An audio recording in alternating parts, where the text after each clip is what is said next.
একদম রেস্টুরেন্ট স্টাইলে চিকেন রেশমি কাবাব বাড়িতেই কিভাবে বানিয়ে নেওয়া যায় আজকে আমি নিয়ে চলে এসেছি তারই রেসিপি।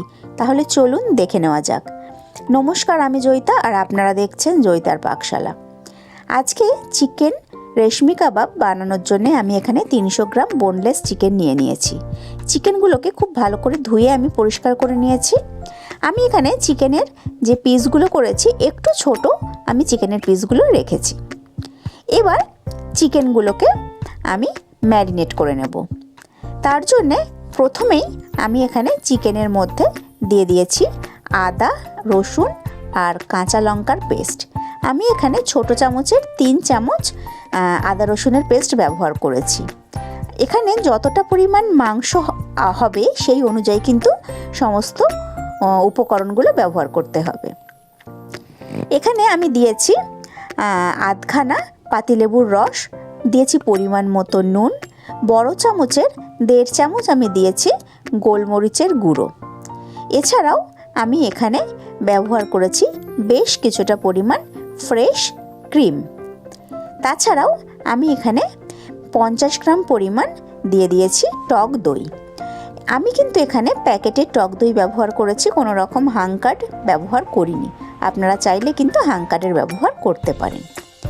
এছাড়া আমি এখানে একটা চিজের কিউব পুরো দিয়ে দিয়েছি একদম সুন্দরভাবে গ্রেট করে।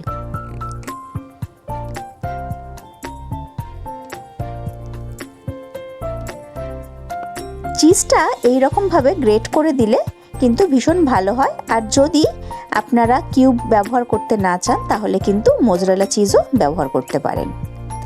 এছাড়া আমি এখানে দিয়েছি 2 টেবিল চামচ পরিমাণ অলিভ অয়েল। আমি এখানে অলিভ অয়েলের ব্যবহার করেছি, আপনারা চাইলে যে কোনো রকম রিফাইন্ড অয়েল ব্যবহার করতে পারেন। সমস্ত কিছু দিয়ে চিকেনটাকে খুব ভালো করে মেখে নিয়ে আমি 1 থেকে 1.5 ঘন্টা এটাকে ম্যারিনেট হতে রেখে দিচ্ছি। আপনাদের হাতে যদি বেশি সময় থাকে তাহলে ঘন্টা 3-ও যদি ম্যারিনেট করে রাখতে পারেন তাহলে কিন্তু চিকেনটা ভীষণই সফট আর জুসি হয়ে যাবে। আমি এখানে 1 ঘন্টায় রেখে দিয়েছিলাম ম্যারিনেট করে। 1 ঘন্টা বাদে আমি চলে এসেছি। এবার আমি চিকেনগুলোকে একটা স্কিওয়ারের মধ্যে ভরে নিচ্ছি। এখানে আমি কাঠের স্কিওয়ার ব্যবহার করেছি আর এই স্কিওয়ারগুলোকে আমি 15-20 মিনিট ঠান্ডা জলের মধ্যে ভিজিয়ে রেখেছিলাম। এবার একে একে চিকেনের টুকরোগুলোকে আমি স্কিওয়ারের মধ্যে গেঁথে নিচ্ছি।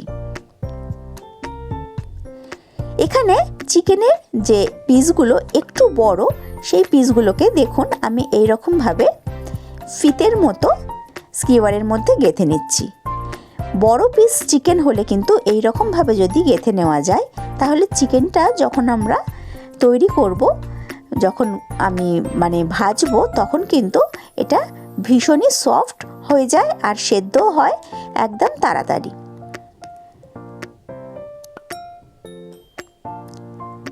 এই একই রকমভাবে আমি সমস্ত স্কিওয়ারগুলোকে রেডি করে নিচ্ছি।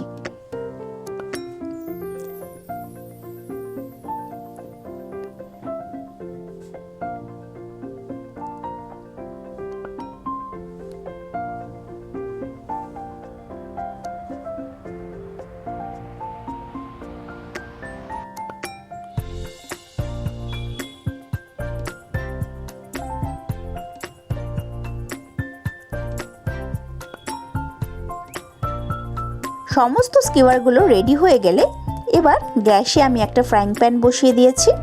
ফ্রাইং প্যানটা খুব ভালো করে গরম করে নিয়ে আমি এখানে একটা বাটারের কিউব দিয়ে দিয়েছি। বাটারটা খুব ভালো করে আমি মেল্ট করে নিচ্ছি। এখানে আমি ফ্রাইং প্যানে করছি, আপনারা কিন্তু যদি গ্রিল প্যান থাকে গ্রিল প্যানেও করতে পারেন। বাটারটা খুব ভালোভাবে মেল্ট হয়ে গেলে এবার আমি গ্যাসের ফ্লেমটাকে মিডিয়াম টু লোতে করে দিয়ে একটা স্কিওয়ার আমি এইরকমভাবে পরপর বসিয়ে দিচ্ছি। হাতে একটু সময় নিয়ে মোটামুটি 5-7 মিনিট সময় নিয়ে আমি এখানে কাবাবগুলো তৈরি করে নেব। 5-7 মিনিট খুব ভালো করে একটা পিঠ হয়ে গেলে তারপর আমি এই রকমভাবে ঘুরিয়ে দিচ্ছি। দেখুন একটা পিঠ কিন্তু সুন্দর একটা গোল্ডেন বাদামি রং এসে গেছে।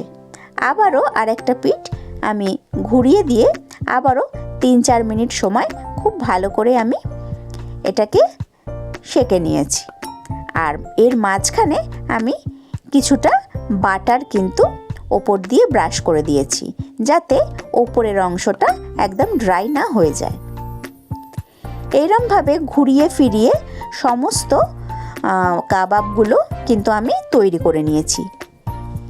গ্যাসের ফ্লেমটা কিন্তু মিডিয়াম টু লোতে রেখেই এই কাজটা করতে হবে, না হলে কিন্তু পুড়ে যাওয়ার সম্ভাবনা থাকবে। ওপরটা পুড়ে যাবে আর ভেতরটা কিন্তু কাঁচা থেকে যাবে।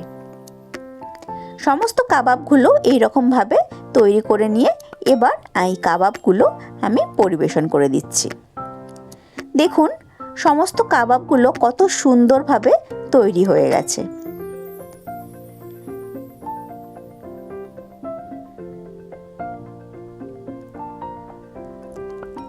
এই কাবাবগুলো আমি একটা একটা করে বের করে নিয়ে আপনাদেরকে দেখিয়ে দেব কাবাবগুলো কতটা সফট আর জুসি তৈরি হয়েছে।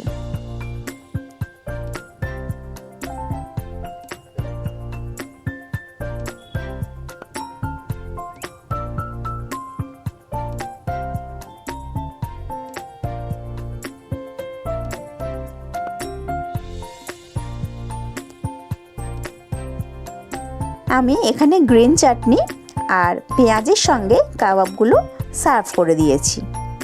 দেখুন আমি আপনাদের দেখিয়ে দিচ্ছি কাবাবটা কতটা পরিমাণ সফট হয়েছে।